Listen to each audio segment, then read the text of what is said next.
Well, this is a little awkward podcasting by myself, so I better bring on a guest. All right, I'm ready. In five, four, three. Tricks, you know what I'm talking about? That lettuce, huh? That lettuce.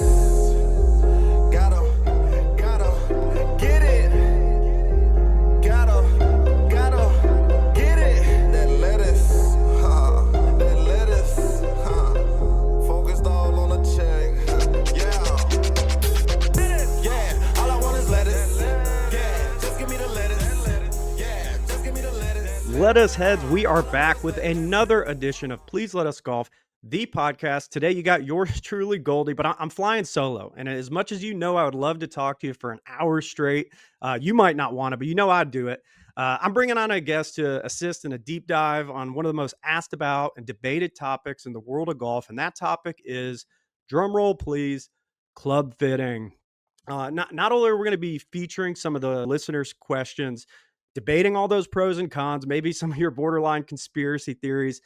We got one of the top experts in the space coming in, help us do some myth busting, right? That's really the core of what we're trying to do here. Get to the details, get to the facts of what you need to know. No kidding about the whole world of club fitting. So, and we say one of the best. I don't just throw that out there, right? This guy, he's a master club fitter, builder, golf studio design expert, and he's currently serving as the creative project manager for Cool Clubs. If you don't know, we're going to dive into Cool Clubs, but go look them up. Fastest growing premium club fitting company in the world. Locations, we're talking Arizona, Florida, California, Texas, Australia, Korea, Japan, global. This is a busy man, and we appreciate him carving out some time to take on this topic with us. Let us heads, please welcome Mr. Jack Gilbert to the podcast. Jack, how are we doing today? I'm good, mate. Thanks for having us and giving us a chance to get into the weeds here. Hopefully, you guys like going deep because you got some good questions. So, Jack, we love context here. I said you're a busy guy, and I mean that. I just saw your YouTube video you guys just did. You did a custom fitting with Michael Block. That was really awesome to check out. You're killing it over on Instagram. It's really creative, behind the scenes look, not just with influencer, but with normal folks, learning everything you need to know on the tech side, the club fitting side. It's engaging, it's interesting, especially for me. So I appreciate you taking some time to chum it up with us today. And look, I'm taking this one seriously. We talked for a second before we get started. I got my pen and paper. I got my own bag here. I got the press polo for you. I never wear the polo, but I'm in full locked in golf mode. Before we get started, though, we said context is king. So tell us a little bit about your journey into the game of golf and how it led you to Cool Yeah, I don't want Clubs. to bore everyone with it too long, but I'll give you a background. Basically, I played decent golf. I played county level in England, which is like equivalent of state level in Australia and the US. And that ended up I went into a golf college program where I was coached by people like Dennis Pugh, who is like one of the Molinari's coaches. Got down to a +2 handicap. Played some college golf at a Wesleyan college in North Carolina. And then I ended up coming back to London originally, and I started club building for who ended up becoming my business partner in 2009. So really, that's like 2009 is my intro to the club equipment world, and we were working with like niche Japanese brands, Miura, Ippon, Honma, those kind of things. And 2011 kicks around, and I set up another business in Australia, Cool Clubs, which is a sister company of what we are right now in the US. We set up locations all down the East Coast, and I obviously expand into the fit-in. I start training the guys. I start setting up the studios, designing the putting studios, doing all the research and development on like the technology that we're going to use in the fit-in industry. And then COVID rolls around in 2020, and I decided that I want to make a change and come over to the US. So I reach out to Mark Timms, who's the founder of Cool Clubs in the US, and say, hey, what you got going on? This is my resume. And he brings me in, and I become like this role that you just said, like the creative project manager, which is like, what is that? And it really is just like everything golf. I still build sometimes, I still fit sometimes. We got a $250,000 golf robot out the back. If you check out our YouTube channel, you could watch us testing clubs on that. We got a shaft analyzer, which is the one in the world that analyzes an apples to apples comparison of golf shafts. So I like kind of do all that research and development and really ingest that and then bring that to our club fitters to help them fit better, and to like people like hopefully that are watching this to help them understand equipment better. And that all wraps up in being here today, creating content, creating data, and helping people understand club fitting. I wanted to do a little rapid fire with you if you could. We're going to really test you. We're going to put you on the spot. Some just core terminology. And if I miss about 1,000 of them, it's okay. Correct me. Tell us, what is CG?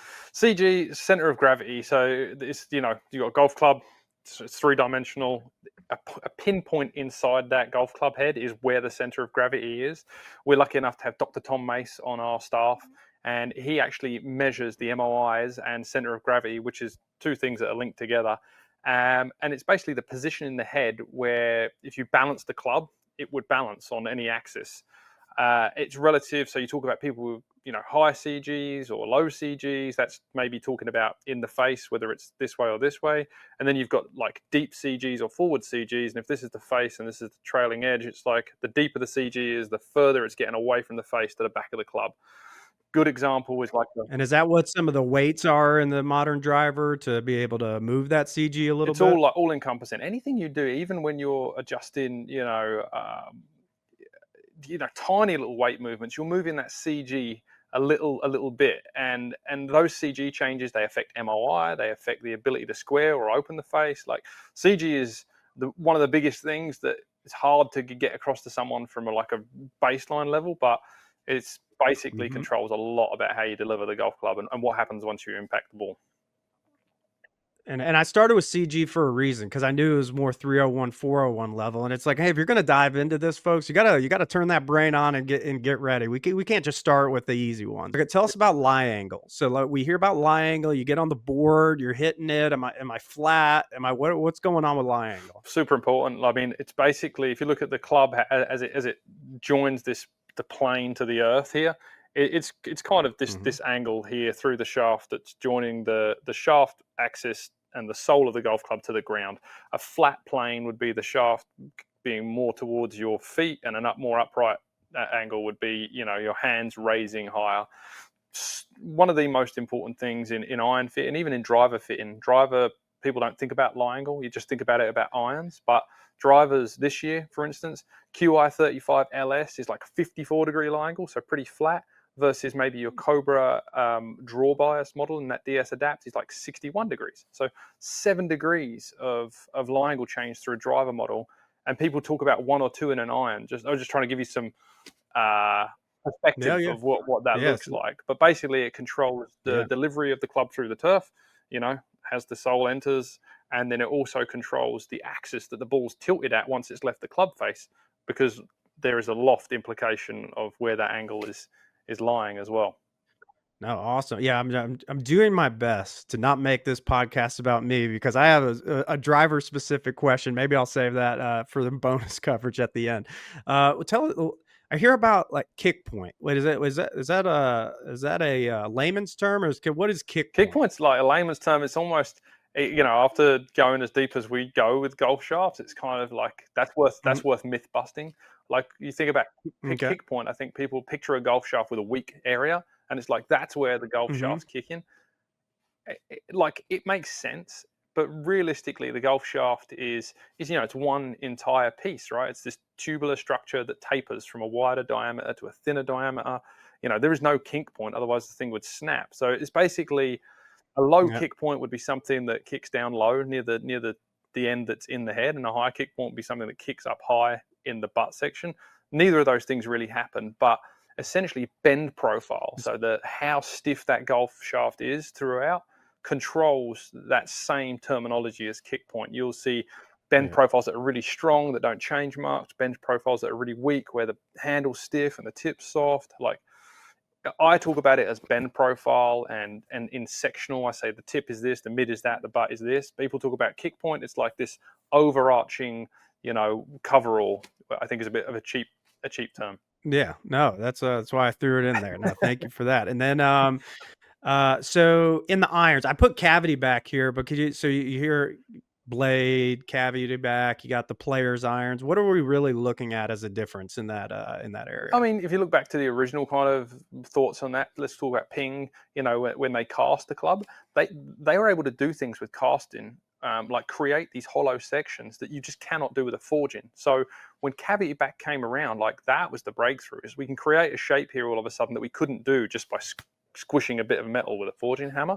So there is definitely a Hmm. place in the industry these days for all of these, and we've actually got that new category these days, which is the hollow body, right? That didn't exist years ago, and cavity back is essentially in the back of the iron. There is a cavity, whether that means that there's just like a milled out portion, which I would tend to call more of a muscle, but some people still call it a cavity, or it's literally a pocket where you can, put a T into. Like that is a cavity. It creates perimeter weighting, generally brings CG lower, and it promotes more forgiveness around off-center strikes and a higher launch. My last rapid fire. Tell us a little bounce and grind, right? You hear it, you go, you get your wedges, you get your whatever, your Vokies, your Clevelands, whatever you prefer. You got the bounces. I feel like a lot of people fixate on the bounce, but I know how much grind has come into play, especially over the last few years. Is this a marketing thing, or what are we talking about? I mean, I've been lucky enough to actually work with like Bob Vokey over the years and some other, Roger Cleveland, those kind of guys. Hmm. And if you talk about bounce number to them, it's kind of comical. And even some of the tour players, if you say that bounce number, like whether it be 8, 4, whatever, consider it low through to 14 at Hmm. high. And if you measure a golf club, with grind, there's actually all this different shape across the sole. So it's really important where you would measure that bounce from, which is essentially the angle that the sole of the club points at. The higher that angle, the more bounce, the more snowshoe effect you get. The lower that angle, the more dig you can potentially have. And dial that in. It's like where you measure it is important. So if we just kind of wash that number and say that the actual sole width and the shape of the sole grind is way more Hmm. important than the numerical value itself. That is what I would say to people. Is like grind is not a myth. Grind is not something you should like skip over and just focus on bounce. It's actually the other way around. Forget the bounce, dive into the grind, get your lie angle right with the wedges. Probably the most jumped over thing in wedge fitting. If you can't have a good lie angle through the ground, it's a waste of time, and that will set you up for a good wedge play. But I threw that out because Mr. Golfberg isn't on with me tonight. He had a scheduling conflict. But he is the polar opposite of me, right? I'm the analytical. I want to know the details, the data on everything. That degree matters to me. He's more of I make the club do what I want it to do, feel type of player. And he's going through a wedge fitting process right now, and he keeps cutting corners. And I keep telling him, stop, do it properly. Don't just hit a couple good balls and think that's it. Like learn your tendency and where you can actually be Yeah, optimized. you So yeah, you got to hit a lot of shots to fit a wedge properly. You got to hit, it's not just like yep, my full wedge shot does this and gapping a wedge. yeah. It's like, what's the shot you play most common? Do you lay the face open, and by proxy, do you open the heel up into the ground? Do you lay the club back and need trailing edge relief? Do you dig the leading edge in and need a leading edge grind? All of those factors come into it with each individual wedge. 3, 4 wedges in the bag sometimes, and they might all have different bounce and grind options. Like it's the legit thing. Yeah, and I've struggled with it going to my six. I've netted out on where I'm at, and I think it's universally the best. But obviously, I don't have the ability to carry 6 different 60s at a given time, custom fit for me. I probably should at this point, but there's just different courses and different times where you're like, oh, I wish I had a little bit more of this, but it really goes into what you said. Maybe you disagree, but my deciding factor was more of those touch shots around the greens with my most lofted wedge of where I felt the most comfort out of like, hey, I could kind of get away with it, fake it till I make it we're talking 30 to 60 to 80-yard shots with a lob wedge. But when I get into the critical situation and I deliver the club a particular way, is basically I can't sacrifice No, that. as a general rule, your bounce and grind option your versatility should increase down the bag, right? With your gap wedge, how many open face shots are you chipping? Like not much, right? But Right. when you get down to that None. lob wedge, Right. like you said, you're doing a lot of stuff with it. It's bunkers. It's like you're short-sided. You're off hard pan. You're off wet ground. You need that wedge to be versatile. So you do need a lot more grind option in your head. Awesome. All right, so that was good on the rapid fire. Let's go over to some myth busting. I think that's what the primary objective is, and that's where not just from user submitted questions, listener submitted, our lettuce heads from the Cabbage Patch. We're going to trademark that. But the uh, the number one thing I've even heard in my personal life is club fitting a scam? Who is club fitting for? I average 85 plus. What benefit can I get? And I'm a cynic at heart too, right? And we talked a little bit offline on, maybe you look at it through the lens of quote, who's it for, but then also what are just some of those things somebody should be looking for going into, whether you're a scratch or better player, single digit weekend warrior, just somebody that plays recreationally and you're excited when you shoot 85. What are some of those red flags maybe they should be looking for? And then who is it for? I mean, I'm biased, right? Like, put that out there. Club fitting, you can say club fitting's for everyone, and I actually think that probably pushes the statement a little too far. Like, if you're just getting into the game, like truly just picking a golf club up for the first time, like get something that you can swing and it doesn't feel like a sledgehammer or a feather, right? Like, just get some golf clubs, just enjoy the game, and then I think once you start getting into that 20 handicap range, I think this is appropriate, and here's why. If you talk about percentage gains, and let's say you fit like Michael Block, like I fit the other day, a guy's got his swing on repeat. He knows everything he does. He can disseminate the information he's got to me really easily, and we can dial it in. But I'm only going to save him maybe a stroke, maybe a quarter of a stroke, over his 4-round tournament. If I get someone in this 20 handicap, let's call it, maybe a little higher, they make this swing. And I think a lot of people think, I make 10 different swings. Like, I've been doing this for a long time. A lot of these high handicaps, they make the same swing over and over again. They get the face in different positions, and it gives them a bunch of different results out there. But realistically, their thumbprint of their golf swing is kind of the same. And if I put a golf club in their hand that suits their body type, suits their club delivery, and gets the golf ball going where they're swinging it, and that doesn't mean it's going to go down the middle every time. It just means that the golf ball is going to do what that player's telling it to do. Then they can start building a pattern that makes the golf ball go in better places when they make adjustments to their swing. I think people are afraid of fitting because, my swing's going to change. And there are certain parameters there that will mess up a fit. So if you go from 90 mile an hour driver to 120, absolutely. Like you're going to mess up the shaft. Like the shaft can't handle that pressure anymore. If you swing way, way over the top and someone gives you an upright lie angle and all of a sudden you go and see someone, you get that like George Gankus laid off flat move. Absolutely. Like you're going to need your lie angles adjusting. But everyone else in that midsection that doesn't make these super drastic changes is going to see improvement with club fitting. If I could make a 20% adjustment, improvement to someone off 20 handicap, that's 4 shots. If I make 20% adjustment to someone off of a 1 handicap, that's not even a shot.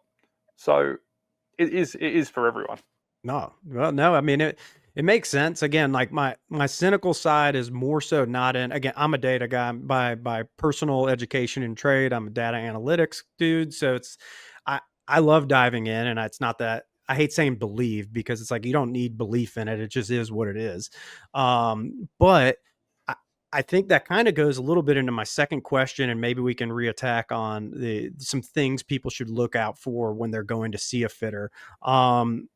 So when you're talking about potential manufacturer sales kickbacks, you're talking about, hey, am I is this really the best shaft for me? Or you just keep pushing it? You hear from stories of, hey, I went there and it's like, oh, like the same 5 people got, or 5 different people got put in the same driver shaft. Why is that? Is it really, did it net out that way? So maybe what are some questions you think people should be ready to ask or be prepared for when they're going into that process? Yeah. Well, I mean, first of all, there is absolutely like leagues of club fitting, right? And I'm not saying anyone's bad or better than the rest, but there's certainly like levels to the experience that you can have.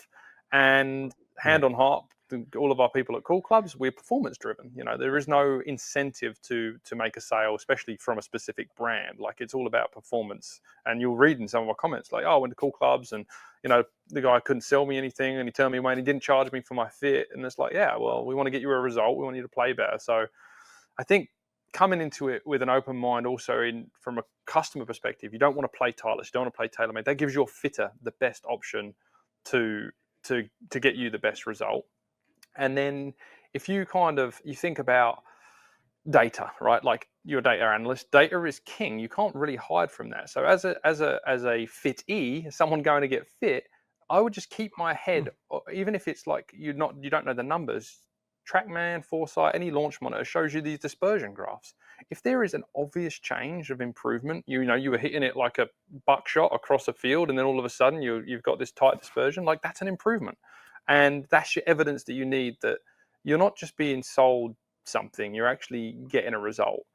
The deep, dark part that we start to get into is, okay, like stock product versus aftermarket product. Why are they charging me $400 for this shaft when I can get, what looks like the same shaft for $0 through the OEM, or I can just get a stock shaft? My answer to that is it's really about the end result. I'm not saying that any manufacturer builds golf clubs badly, but like it's mass production versus, handmade bespoke. So if you come and see me and I say, hey, we fit you this Callaway driver, for instance, and it's got a stock golf shaft in it and it worked really well, I would be comfortable giving that person that product in my hand because I know that's the one that worked really well. If I was to order another stock product from the OEM and it comes in, I can't guarantee that's the same. I didn't build it. I didn't control the person who built it. I know that the tolerances on stock golf shafts are wider than the tolerances on aftermarket golf shafts. So you kind of gets the result for the client gets lost. But with high-end product, when you're paying $400 for a golf shaft, the tolerances that we measure on our machines, they're so much tighter that the demo shaft that you tested and what I tell my builder to do can be achieved, so that I know that when you get delivered your new driver with the $400 shaft, you're going to get what you paid for, and it's going to work like it did in the session. So really, it's like a peace of mind thing. You're springing for a quality product that's going to repeatedly do the same thing, and it's going to do what it did in the fit-in rather than something close. Yeah, no, I haven't even thought. So I had this little cheat if we had time of my own personal questions, and that was gonna be one of the aftermarket. I didn't phrase it that way, but the shaft upgrade, right? Of, hey, it's a Ventus Black, but you get the whatever it's called, the I know Velo the Corp. but anyways, the other one, Yeah. that's, yeah, that it's it's $300-400 more, and that gives you some context of, if you're going to go through the process, and if it's that important to you and you want to mirror it up, that gives you a better chance of doing that. And so I guess that goes into your own personal budget and your own expectations on outcomes too, Yeah. right? um yeah. So moving on, the myth busting. One thing, again, this is I've noticed is, and I don't know if you guys see it with cool clubs, is most people when they talk about fitting, they default to drivers, and then they talk about irons, then maybe woods, hybrids, then wedges, then putter. Um, I don't know if I'm wrong. I can maybe make an argument that it could be not driver necessarily inverse. Maybe I'm being a little radical, but like putting and wedges is so critical, but it seems people just blow past those commonly. So why don't people do what's the myth, right? That you just don't need a putter or wedge fitting, you just figure it out. For me, it's pretty much inverse. If you look at our fitting sales, our driver fitting is absolutely our number one sale, right? Distance sells. I think, all Mm-hmm. the ads on TV, you never see much about, oh, this is the most precise club on the planet. You're like, this goes 10 yards further, or whatever the marketing spiel might be. Yes. So you're absolutely right on that front. And then we dedicate a lot of time, space, money to putter research. Like we have our own putting studio using TrackMan. It's like 5-camera system. All of our guys are trained in it. It's the only session that we kind of bridge over into a little bit of coaching as we're doing the fitting. Everything else is just like whatever you turn up with as your swing is what we're fitting you for. Putting is so static, and there's some Mm-hmm. obvious things that we can do, but putting really is number one, right? Just think about it in volume of strokes during the round. That's, your average golfer is probably not having less than 34, 35 putts. If you look at that, that's the quickest way to knock it down. 14 drives at best, other than reloads off the tee. Mm-hmm. So, Yeah. that should definitely be weighted towards putting. Wedges is a tough one. Not many places do wedge fitting. We have the luxury of like premium golf balls outside environments, and you absolutely need to do that to have the best wedge fitting. So that's what I'd say to anyone. If you're going to go and spend time, money on a wedge fit, get it done outside. Then probably irons, because you need that precision, and then work your way up to the Mm-hmm. woods and the long game. And a driver has its place, because if you can't get in play off the tee, then you're not playing golf. But it really is later on the list. Yeah, but if I can go get 10 yards every year with the new driver, before I know it, and that brings me to a follow-on question. So we both are data appreciators. Data golf is going to tell you, distance is the key to lower scores. I feel like there's obvious truth in it, but there's also maybe a misapplication to your true average golfer. Your operational definition of golfer, I find to be skewed in a lot of these outputs that where they basically it's really looking at anybody who's like played around a golf over a 24-month period. I don't know if I'd necessarily lump them into the just golfer data, more of the, hey, are you playing once a month on a cadence? That seems like a little bit cleaner of a data set. But without getting into the comments war with those folks again, so you hit on, yeah, I said this in our one of our previous pods that in my opinion and my observations are putting is the fastest mechanism for an immediate return on investment to score reduction for 95% of golfers I've seen. And everyone comes back with, well, no, you got to be closer to the hole. It's like, I get it. You're closer to the hole. You're going to hit more greens. You're going to get this. But I don't know if that really is accounting for the fact of, hey, most of you guys are playing residential OB golf courses anyways. You're going to hit it 10 yards further. So you for whatever benefit you're getting strokes gained being closer, you're probably washing it out with an additional OB ball anyways. So there just seems to be more to that of, the data piece of putting, versus distance. Yeah. I mean, I've got into the weeds with Marty Jertson on that stat, and like he's true. And PGA Tour, for instance, like correlation even through the higher handicap, you hit it 10 yards further with your driver. There's a washout to hitting it longer with your irons and whatever, and you get closer to the hole. You will improve. But if I wanted someone to come and see me for a day and I wanted to lower their score, I would spend more time on putting. Like that, if I was putting my money on it to make them play better golf tomorrow, I would do a putter feed. And going back to your original point, I think I glossed over a little bit, was like there's a feel component to putting and chipping over the fitting, and I think there's like this like curve. So here you don't know anything, and you like just find a putter that feels good, and absolutely there's some merit in that. If the putter feels good, looks good, and you putt well with it, like you don't need to reinvent the wheel. There's probably something going on right. But with some education, you get to this point where you understand the putting stroke, then you understand your putting stroke, and then you understand like a putter that can help you make more putts more often. It can fix your bad putts. It can make you hit more good putts, and that's where the fitter comes in. And you tune in your feel and your abilities with a putter that doesn't work against you. Let's put it that way. And then you start becoming a more consistent putter on top of making more putts just generally. And that's the big key for me is I can't tell you what's going to feel good, but if you marry up your knowledge with a putter that works with you, it's going to feel good anyway. So that kind of, so we talk about feel good. We talk about trends in the world of golf. Last putter question right here.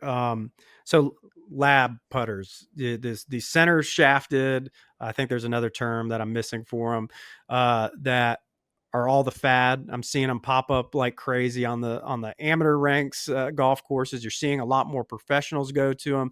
Is there anything on the data side that is showing like why this is, or is this just a golf fad? Oof, I mean, you've pinned me there. I obviously work with all those guys. Lab Zero Torque is what you're looking for there. Zero Torque, that's what I was looking for. And I think there's some merit to it, right? I think a bit like when maybe mallet putters came out, and everyone's like, oh, they're ugly, I don't want to play with that. I think this technology is going to wheedle its way in, and it absolutely, if you think about the vast majority of golfers again, without saying anyone's good or bad, people are bad putters. These putters make it really easy to align, make it obvious where the face is because there's no shaft cluttering up, with offset or plumber's necks, or double bends, or whatever you want to call it. Loads of great alignment features because these heads are generally a little bigger. They got lines, dots, circles, and they are pretty stable. But if you really get into the weeds on the technology with these people that design them, who luckily I've been involved with some conversations, like there are some trade-offs. And of like start line, when you get too high with MOI, there can be some issues with being able to start the ball online on slightly off center hits. So again, I encourage anyone, especially when these putters, you can't bend them a lot, or they're not designed to be bent. You absolutely need to get fit for that. Otherwise, all that hard work that the inventor of that product put into making it be stable and work well and swing in balance is gone. Like you need the putter to sit flat. You need the shaft angle to come out through the right part of your body. and you need to be the right weight to work well with your stroke. Otherwise, you're wasting all that tech. So once again, don't go. Your buddy clipped you and he brought because he had the new lab putter. Doesn't mean you need to go just get on eBay right now and just go purchase it. Go spend a couple and like even putting fitting. One thing that has driven me nuts because I literally like it's a very hard thing to get people to commit to go do. And I'm like, hey, like it's not even it's pretty cheap, all things considered, for fittings too, right? Like it's usually not as cost prohibitive of yeah, a driver fitting or certainly a full bag. So like just go get it done. It's like like for me, man, I would love a Scotty. Yeah. I would just fit my style, my back, and I have tried and tried and tried, but there I cannot find one any configuration that can just mirror some of the other insert type mallet putters that I've used, and because of that, like I'm just gonna roll with what works, right? Yeah. So it's that little got to have substance over style sometimes in golf. I mean, people are Uh, swallowing their pride, playing those big zero torque style putters, right? And I think that's one of the great things yeah, that's come out of this is that not everyone wants that blade that Tiger Woods played forever. Now they're like, oh yeah, I'll play with a spaceship yeah. if I putt better. So there's some good that's coming out of it. So we talked about driver performance enough, I think here. So last thing I think, well, let's talk a little bit for one on a myth of lower loft equals longer drives. I still see this with even people that claim they know a lot about golf that, I just got fit. It's younger guy, he's swinging 118. He's optimized at 6.5 degrees, whatever it is. So really, the loft is another one of those things that is it not a little bit misleading to go, oh, they're hitting like Dustin Johnson's 10.5 degrees, Rory's 8.75, whatever it is. So where are we net out on loft relative to drivers? If you're talking about like raw physics, right? If you're running into a flatter brick wall, so if you've got this loft on a driver, 13 degrees, Mm-hmm. and the ball impacts it, its energy is being lost in friction, right? It's going up. If you run into Mm-hmm. this brick wall at 4 degrees, it's coming straight back off. When you fit someone for a lower lofted driver, you will see improvement in ball speed. Ball speed is one factor contributing to distance. So all things being equal, if you hit up on the golf ball enough and you strike it in the center and you're optimized with all the other things, you will hit the ball further with lower loft because you'll transfer more ball speed and you'll still get the ball through the right window. But if you just give, again, the average golfer, someone who might hit down on the golf ball, across the golf ball, who hasn't got speed over 90 mile an hour, for instance, a low lofted driver, you're going to kill their distance because their golf ball is not going to stay in the air. The launch characteristics are going to be inefficient and they're going to hit it shorter. So it's all about optimizing ball flight. And does that get into like dynamic loft, or is that just you're looking at from is there a difference of what you're really looking for like if you're hitting a 7-iron versus a driver of what that key is? Look, is it just the ball fly? Is this apex? Is this spin rate? Is it all of the above? So I mean, there's certain aerodynamic features like at certain speeds. So like the inputs, when I'm looking at someone, they come to me with anything, 7-iron or a driver, let's say. I'm looking at their angle of attack, their dynamic loft, their club speed, and their impact location. And that characteristic on every individual swing tells me how optimal that net result was. So dynamic loft is important. So let's say someone's got a driver that's 8 degrees, but their dynamic loft is 12. Well, the difference is they're adding 4 degrees of loft. So, they're hanging back or they're releasing the shaft early. So lower lofted driver can help those people because it's bringing their dynamic loft back into the right space, all of those other parameters being equal. So it's literally an equation. Every single swing, every single impact, you've got to take all those features into account to find someone's optimal. But if the ball flight is too low, for most people, that's going to kill their ability to carry at the right distance. So last one I had on the myths, and we got a couple, more user submitted questions to round us out, but some common stuff about indoor fitting being insufficient. I've that's been something I've ran into of I don't want to do a driver fitting unless I can see the ball in the air. I don't trust the data. Is that just a myth, or do you think there's some merit to? And I'll be like, for me, luckily, I got a local fitter that I've been comfortable working with, and we kind of like, hey, before I'm committing to something, I kind of give a little bit of a demo test run out at the local course. Not everyone gets that flexibility, I know. But what are your thoughts on that? Any merit to it, or is it just all in your head? Well, we place some value behind it at cool clubs, right? Indoor fitting is A price, and Mm. outdoor fitting is B price. We use premium golf balls outside. You get to see your ball flight. So, talking about one over the other, I think it's really about the level of golfer. If you have a great golfer, I would rather fit them outside. I want to see the club go through the turf. I want to see the ball flight. They want to see the ball flight. They want to react to the ball flight. They want a real world condition so they can manipulate the golf ball. They have the ability to do that. If I'm seeing a real beginner golfer, I do not want to take them outside because I don't want them trying to fix their ball flight and have all these crazy things going on. I'd rather just see them make the same swing they make all the time indoors over and over again. So I actually think that that's probably the biggest conversation is maybe there's a cutoff point somewhere around 18 handicap, maybe a little lower than that, where it becomes more beneficial outside. And anyone higher than that should probably just do it indoors, and you're going to get the best value from doing it indoors. The trade-off from doing it indoors, nowadays when we've got like these RCT balls, and Callaway have got a ball that works with radars and things nowadays, is really just about the mat.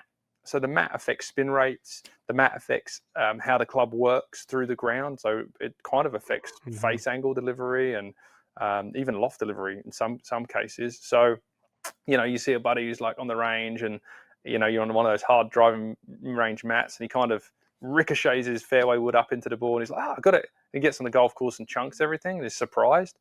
Well, it's Yeah. like, well, that's kind of the mat put gave you a little leg up.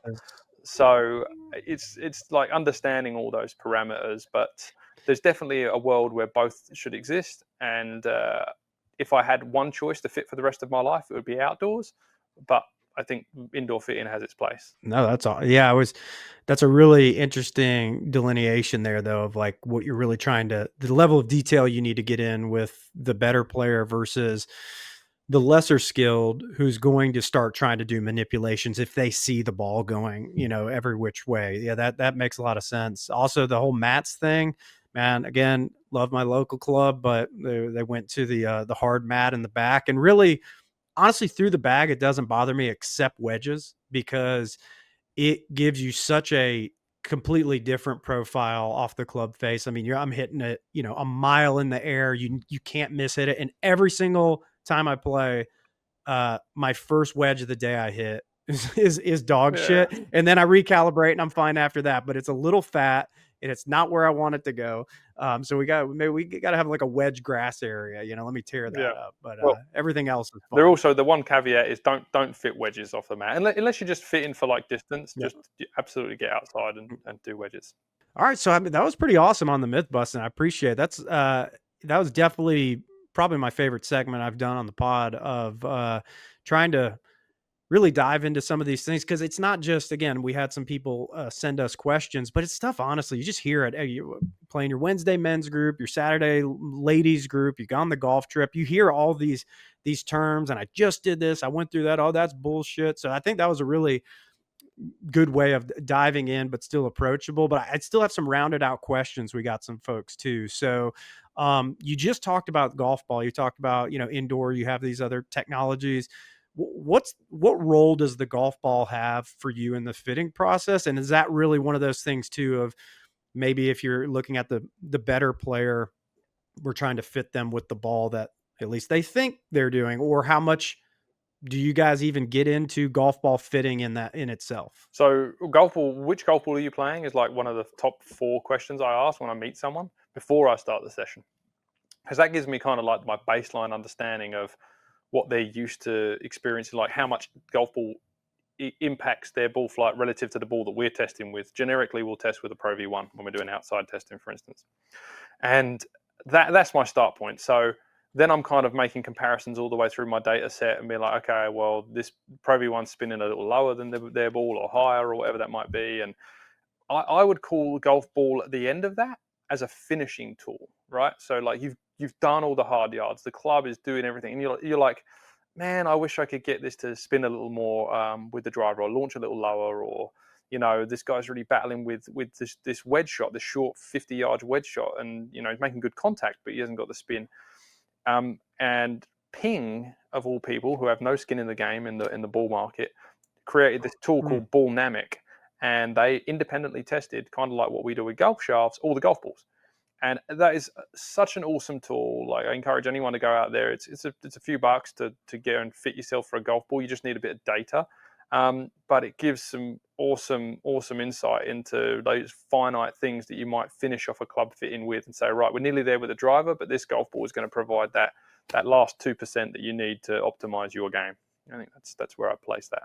Yeah, the ball is one of those ones too. For me, maybe this is going back on, I was hating on the guys with the putters off the rack, of just saying it's a feel thing. But for me, that's such a huge part of it. I've gone back and forth and just netted out. I play Pro V1. That's not a shock. I think a lot of people do.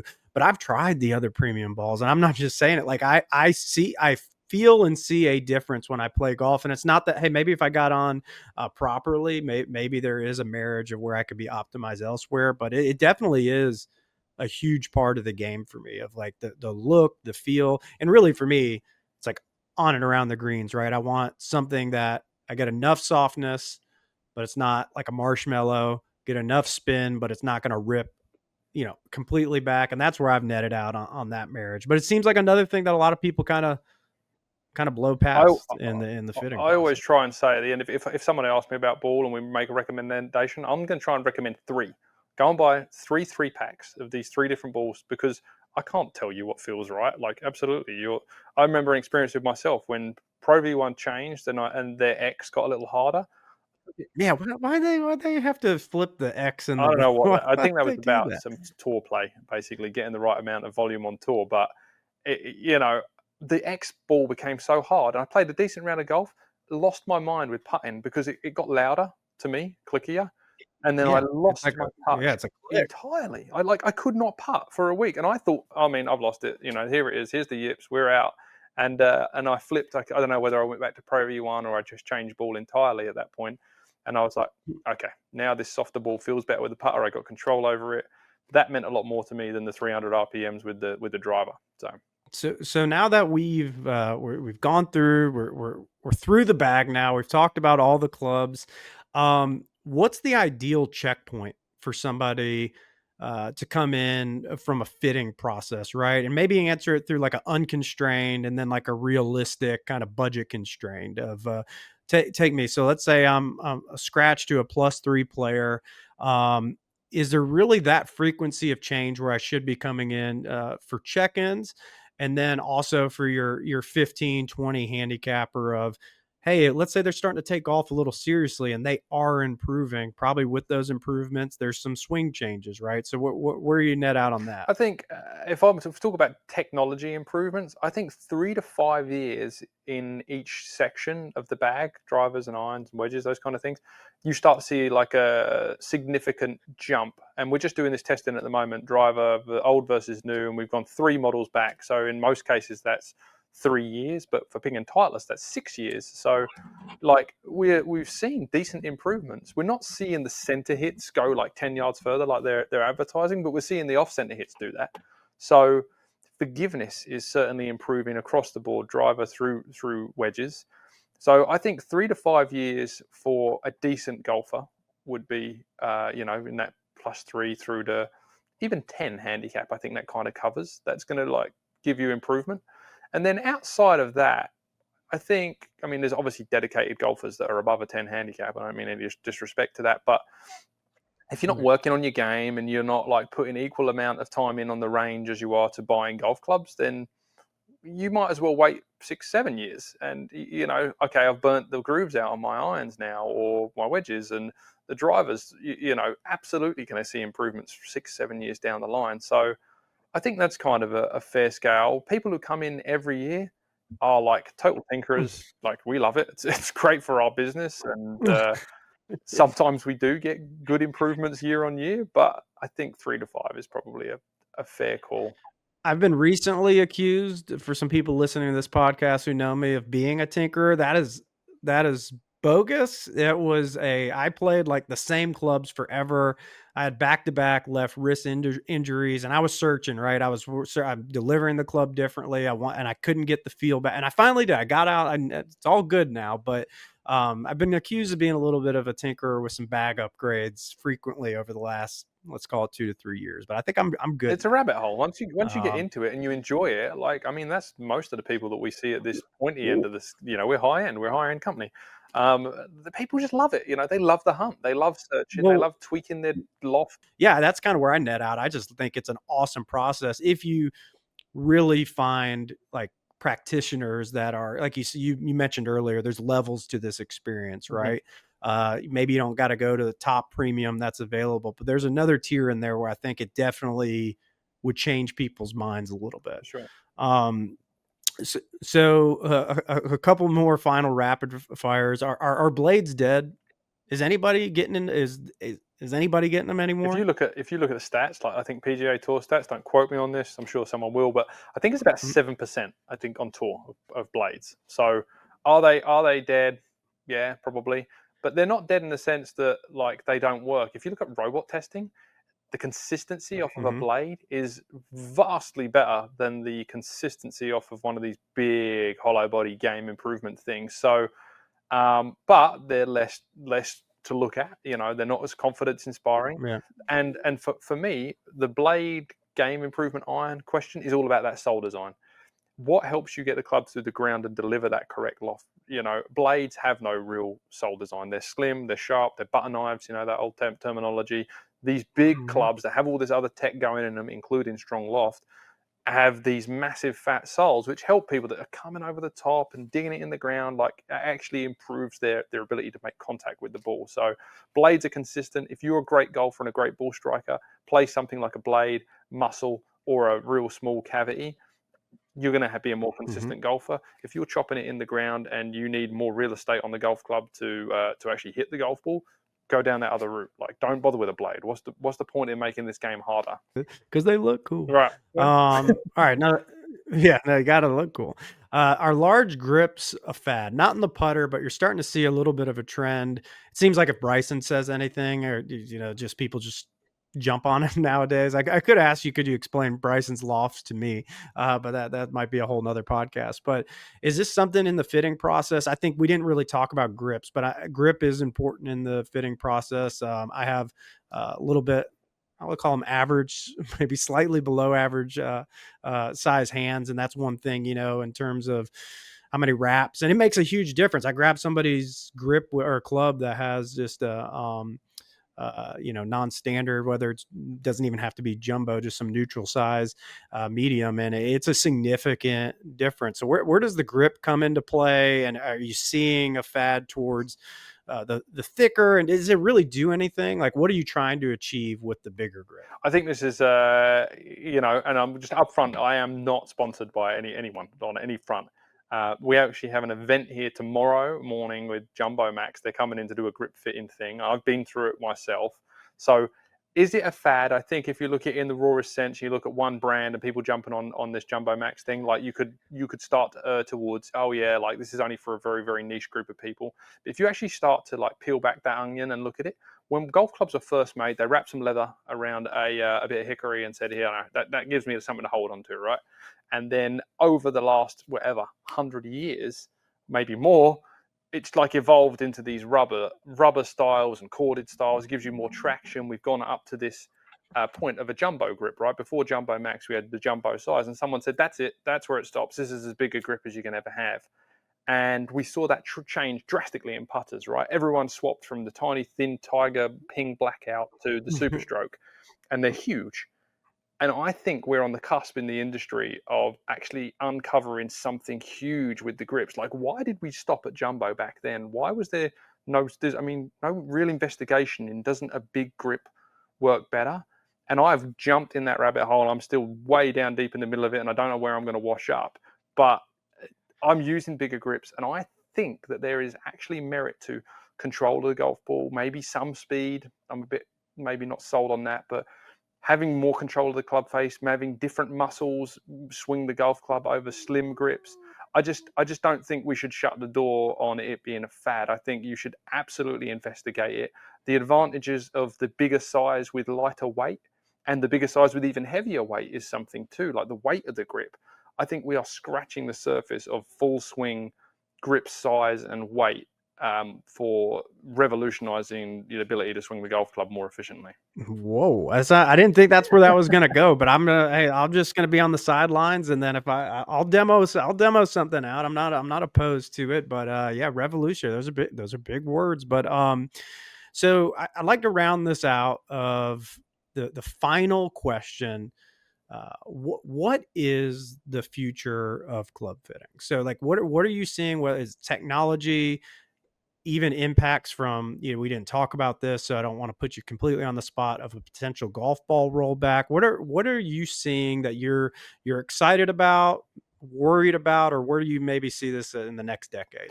So the future of club fitting, I mean, I'm kind of, I guess that's my job. I'm sitting on the cusp of that with me and the people that are working in this place. Like we are, if anyone knows what Worldwide Golf is a conglomerate of golf companies. They just purchased Cool Clubs in 2023.